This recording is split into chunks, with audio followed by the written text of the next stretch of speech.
हाँ, तो दोस्तों हम लोग ये पढ़ रहे हैं कि जो भारतीय संविधान में विदेशी स्रोत हैं, जो विदेशी जो संविधान है उनसे जो भी चीज़ें उठाया गया हमारे संविधान में, उनके बारे में आज हम लोग पढ़ने वाले हैं। तो पहले नंबर पे हम लोग ले लेते हैं यूएसए को, कि संयुक्त राज्य अमेरिका से हमारे संविधान में क्या शामिल किया गया है।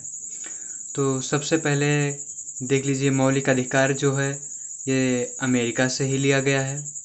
न्यायिक पुनरावलोकन ये भी अमेरिका से ही लिया गया है। संविधान की सर्वोच्चता, जैसे किसी देश के लिए संविधान कितना सर्वोच्च है, ये चीज़ यूएसए से ही लिया गया है। न्यायपालिका की स्वतंत्रता, कि न्यायपालिका जो है वो स्वतंत्र है तभी वो अपना कार्य सही से कर सकेगी, ये भी अमेरिका से ही लिया गया है। राष्ट्रपति पर महाभियोग, न्यायाधीश पर महाभियोग या उनको हटाने की जो प्रक्रिया है, ये सब यूएसए से लिया गया है। ये हो गया पहला। हम लोग अब पढ़ लेते हैं ब्रिटेन। ब्रिटेन से हम लोग क्या क्या सीख लेते हैं। ब्रिटेन में जो संसदात्मक शासन प्रणाली है उसको हम लोग पढ़ लेते हैं। अच्छा, एकल नागरिकता, जैसे हमारे देश में अगर भारत की नागरिकता किसी को मिली हुई है, वो जाकर अमेरिका की नागरिकता ले ले, तो फिर यहाँ की नागरिकता स्वतः ही समाप्त हो जाती है, क्योंकि यहाँ नागरिकता जो है वो एकल है, एकल नागरिकता, जिसका यही है, इसका प्रभाव है, जिस वजह से यहाँ अगर वो दूसरे जगह की नागरिकता लेता है तो यहाँ अपने आप स्वतः डीएक्टिवेट हो जाता है उसकी नागरिकता। अच्छा, विधि निर्माण, ये भी ब्रिटेन से ही लिया गया है। अब हम लोग नेक्स्ट देख लेते हैं आयरलैंड। आयरलैंड भी बहुत प्यारा सा देश है। यहाँ से जो नीति निर्देशक सिद्धांत हैं ये आयरलैंड से ही लिया गया है।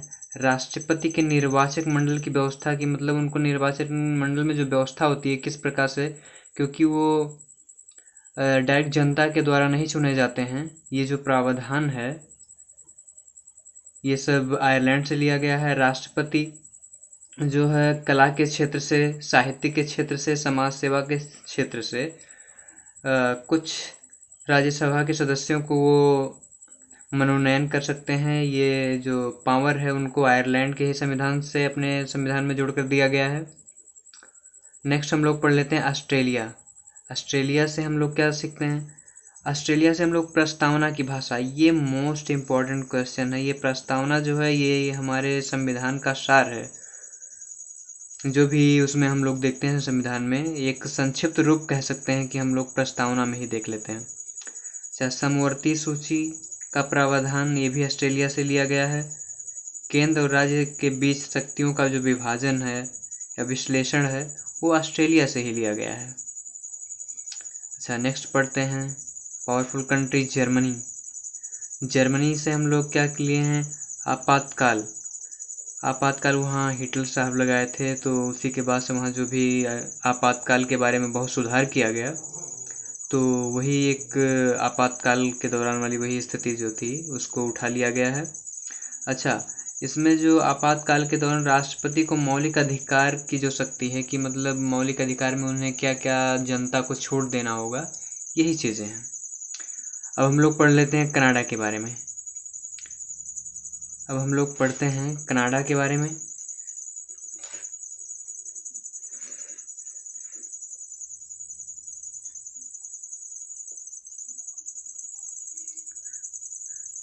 कनाडा की विशेषता है कि वो संघात्मक, जो वहाँ की संघात्मक व्यवस्था वो बहुत ठीक ठाक है, तो वहाँ से संघात्मक विशेषताएं ले लिया गया।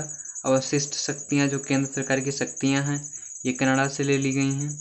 हम लोग पढ़ते हैं दक्षिण अफ्रीका। दक्षिण अफ्रीका के बारे में। अच्छा, संविधान संशोधन की प्रक्रिया, ये भी अपने आप में मोस्ट इम्पॉर्टेंट क्वेश्चन है, कि मतलब संविधान संशोधन की प्रक्रिया कहाँ से लिया गया है, तो ये दक्षिण अफ्रीका से है।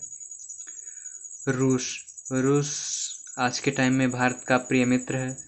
और रूस से क्या हम लोग सीखते हैं, मौलिक कर्तव्यों का प्रावधान। जो मौलिक कर्तव्य हैं ये कोई फोर्स नहीं डालते कि मतलब आपको ऐसा करना ही होगा, लेकिन मौलिक कर्तव्य हर एक देशवासी के लिए रखा जाता है, कि वो अपने देश का सिटीजन होने की वजह से ऐसा उसे करना चाहिए, जो भी हो देश के हित में काम ये होता है। चलिए नेक्स्ट देख लेते हैं जापान। जापान भी भारत का मित्र ही देश है। और 1947 से ही भारत का मदद करता आया हुआ है। यहाँ जो विधि द्वारा स्थापित प्रक्रिया है, मतलब कोई भी गवर्नमेंट पॉलिसी जो है उसी के बारे में ये कह रहा है, जो कि जापान से लिया गया है। चलिए आज के वीडियो में बस इतना ही। इस वीडियो को लाइक और शेयर और सब्सक्राइब जरूर कर दीजिएगा।